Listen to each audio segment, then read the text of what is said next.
Konnichiwa, y'all, and welcome back to another 10 at 10.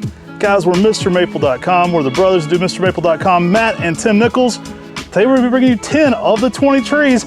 There's another 10 trees in that secret email. All these trees list at 10 a.m. Eastern today. So if you're seeing this video and you're going, they're not there yet, you gotta wait. They're coming up. It's 9 a.m. when these videos air. Coming up today at 10. We've got some absolute fire for you today.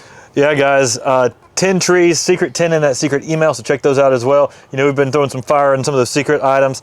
Guys, starting off today, we've got Acer Shira Solemn Purple Umbrella. Purple Umbrella is a fun introduction, guys. This one is really cool in that Shira Solemn family, so in that full moon family. This one's really weird. So if you give it some shade, you can actually get some weird, almost reticulated foliage in this one's shade. It is a very, very dark maroon to red, small tree with a spreading habit to it and a very unique leaf that kind of umbrellas out. Yeah, it's got some really nice colors to it too. It can get almost black at times. Guys, this is a unique Acer Shira Solemn that has a real fan-like shaped leaf where it gets that name Purple Umbrella. Really fun introduction. Again, those leaves kind of umbrella out. Each little leaf kind of has an umbrella effect with that concaveness in early spring. You know, when I first got this tree, it was so dark purple that when I saw it in shade, I almost thought somebody had the wrong plant. Somebody sent me a picture of this and said, look at this thing leafing out in a hotter zone. And it almost had a reticulated veining to it. So play around with the light on this one. You can put it in some heavy shade, get totally different effects than if you have this one in deep sun. And sun though, one of the blackest maples out there, really cool one to be growing. Grab you one today. All right, guys, let's bring back a Deep South classic. We got Abigail Rose. Yo, Abigail Rose is a beautiful dwarf Higashiyama style, selection by Harold Johnston. One of the classics that does really well in the heat of the Deep South. Leaves out in the spring with some really nice pink reticulation, then go into a cream. Having a dense, compact habit, typically 4 foot by 4 foot in 10 years. Abigail Rose, this is a beautiful tree.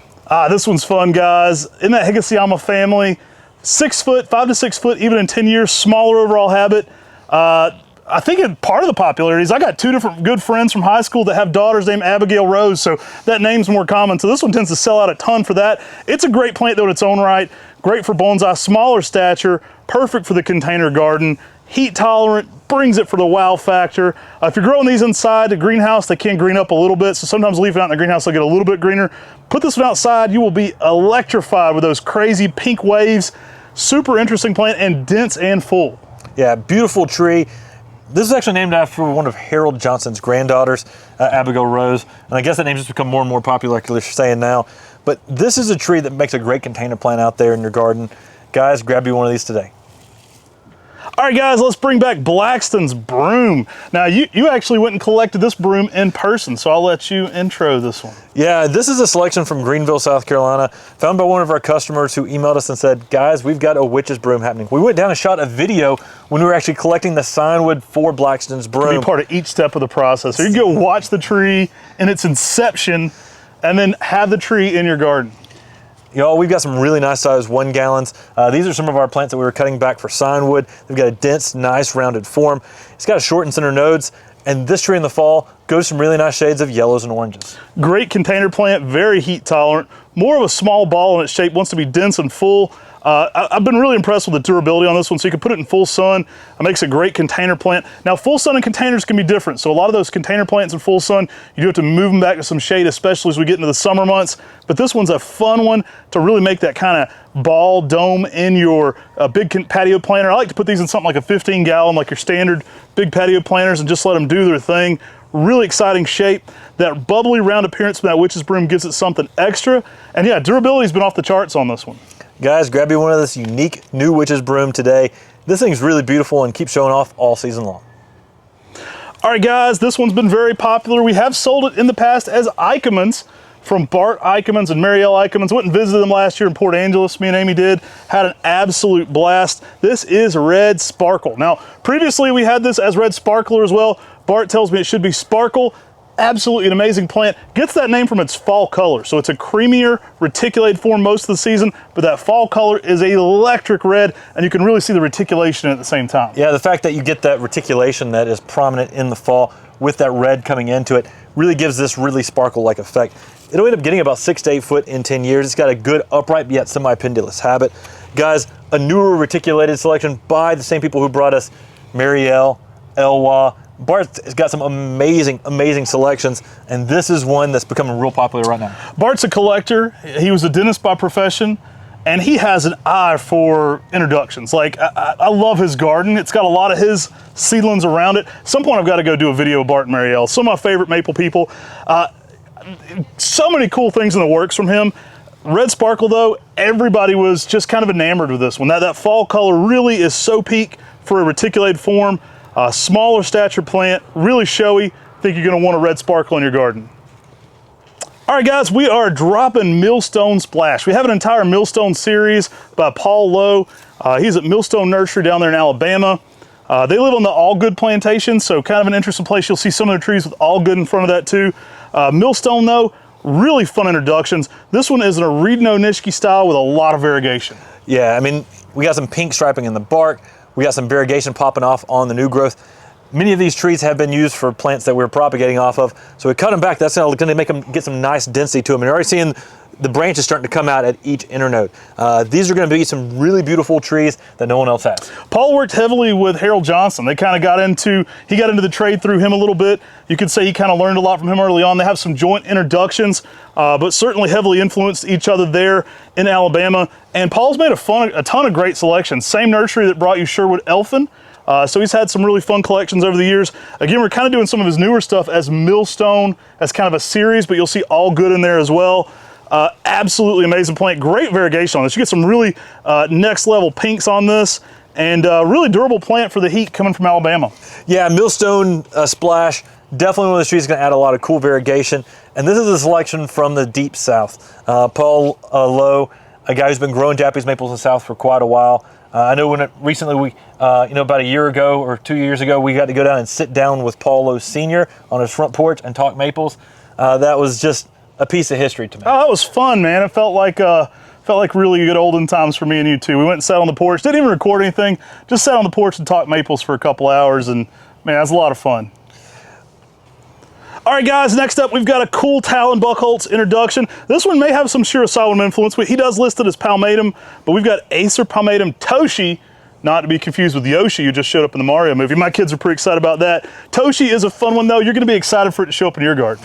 Yeah, this is often referred to as the Heartthrob Japanese maple. This tree has some really nice shades of red and emerald greens in it. It's got a leaf that's a little more wide, almost like it's got some of that Shira influence you're talking about. It's got a good upright form to about 8 feet in 10 years. Definitely a rarer selection from Talon Buchholz. Talon named this one for Tim. Tim's often known as the Maple Heartthrob here on the channel. A lot of people tune in just for the sex appeal of Tim Nichols. I know it's a big part of our channel, and I'm happy to honor that today with Acer Pomatum Toshi. Grab yours for your garden today. All right, guys, next up, we've got Acer Pomatum Twinkles. Now, this is an interesting coral bark selection, not to be confused with the Talon Buchholz introduction, Green Twinkle. This is Twinkles. Twinkles is the coral bark. Green Twinkles is the dwarf dense variety. That's a green. You're gonna love both of them though. Twinkles is what we have here today. That coral bark is really next level. I love this in that smaller stature coral bark as well. Yeah, I mean, this has that dwarf compact habit for a coral bark. And it also has a little bit of a frilly leaf to it, which is a little different than many of the other coral barks. For a dense, almost like witch's broom-like coral bark, it definitely has a very unique leaf shape. Guys, Twinkles, this is one you don't see very frequently in the trade. That's what we've been trying to do recently on these Senate 10s, bring you back with a lot of trees that a lot of other people don't have. And that's what we're hitting you up with Twinkles today. This one's fun, makes a great container plant, typically in that 6 to 7 foot range, more of a small, compact, dense, full tree, very multi-stem for a coral bark. You're gonna love this one in the container garden. Looks great in the conifer garden or the small maple garden. That density to it is absolutely next level. And I think for a coral bark, it's got a very different leaf, very much a rounder, fuller leaf than most of the coral barks. Now the bark on this, like many of the coral barks, intensifies during the winter months. So you're gonna have the most intense red colors on this during the winter, and sunlight will also help peak up the color of the bark on this, just like it does on Sengokaku. This is a great tree for containers or those small places in the garden. All right, guys, next up, we got a fan favorite. We are bringing back Makawa seedlings, guys. These are always highly sought after. These Makawa seedlings are great for bonsai. They look a lot like Makawa Yatsubusa, but there's no graft union. So these are already ready for bonsai trays. You know, Makawa kind of makes a natural bonsai. A lot of people say, hey Matt, do you sell those bonsai trees? I want to be Mr. Miyagi and grow a bonsai tree. And a lot of times I'll just show them a Makawa Yatsubusa and they go, oh, perfect. Because for most people, that's what this does naturally, is make a more bonsai-like shape. Yeah, it's got that dense compact habit, that tight internodes. These were all selected for having those tight internodes, but these are from seed, so they do vary slightly in a lot of different characteristics. Some of those characteristics could range from leaf petioles, fall colors, heat tolerance, leaf size. I mean, there's so much variation Growth you can rate. have on Makawa seedlings. And guys, we got some really cool, really great size 1 gallon Makawa seedlings for you to put out in your garden and enjoy in the Makawa garden, bonsai, container, however you want to grow it. These things are beautiful and they're going to grab your attention. They're so durable. I think these are perfect for the container out the gate. Like, you know, if your entryway into bonsai is a Japanese maple, I think a Makawa Yatsubusa seedling is kind of the perfect start for that. You're looking for something you can play with, kind of bulletproof, very durable, easy to make look cool. I mean, it's just going to do its thing on its own. Put this in a big bonsai tray and just let it grow. Get good drainage on there, but it's a great entryway for people for bonsai for sure. And you really can't go wrong with the shapes. They naturally get that dense, full look to them and kind of just look amazing. Grab you one of these cool seedlings to add to your garden.